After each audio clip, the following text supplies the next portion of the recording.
liturgical year of Dom Prosper Guéranger, Thursday of Sexagesima week. God promised Noah that he would never more punish the earth with a deluge, but in his justice he has many times visited the sins of men with a scourge which, in more senses than one, bears a resemblance to a deluge, the invasion of enemies. We meet with these invasions in every age, and each time we see the hand of God.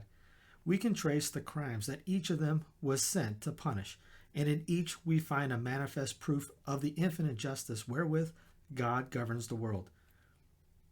It is not requisite that we should here mention the long list of these revolutions, which we might almost say make up the history of mankind, for in its every page we read of conquest, extinction of races, destruction of nations, and violent amalgamations, which efface the traditions and character of the several peoples that were thus forced into union.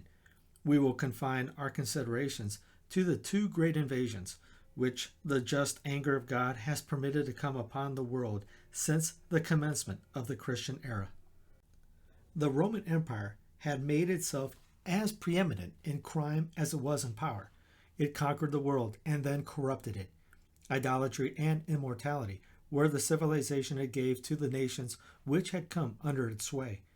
Christianity could save individuals in the great empire, but the empire itself could not be made Christian. God let loose upon it the deluge of barbarians.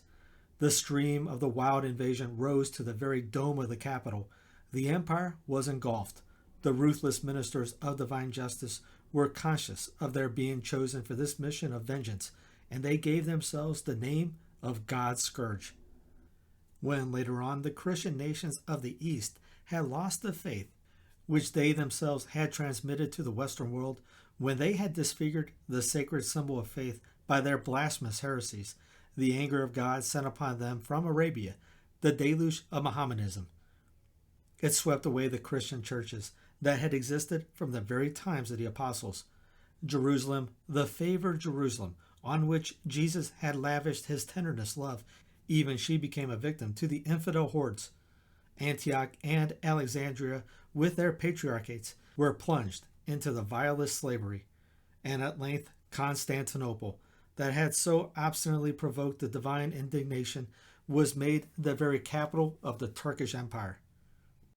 And we, the Western nations, if we return not to the Lord our God, shall we be spared? Shall the floodgates of heaven's vengeance, the torrent of fresh vandals, ever be menacing to burst upon us, yet never come? Where is the country of our own Europe that has not corrupted its way, as in the days of Noah, that has not made conventions against the Lord and against his Christ, that has not clamored out that old cry of revolt, "Let us break our bonds asunder, let us cast away their yoke from us"? Well, may we fear lest the time is at hand when, despite our haughty confidence in our means of defense, Christ our Lord, to whom all nations have been given by the Father, shall rule us with a rod of iron.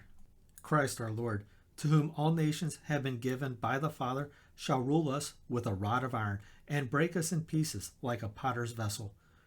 Let us propitiate the anger of our offended God, and follow the inspired counsel of the royal prophet.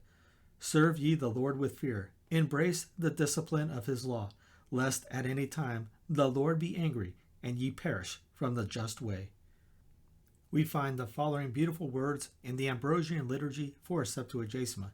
They occur in the Missal. Come, be converted unto me, saith the Lord.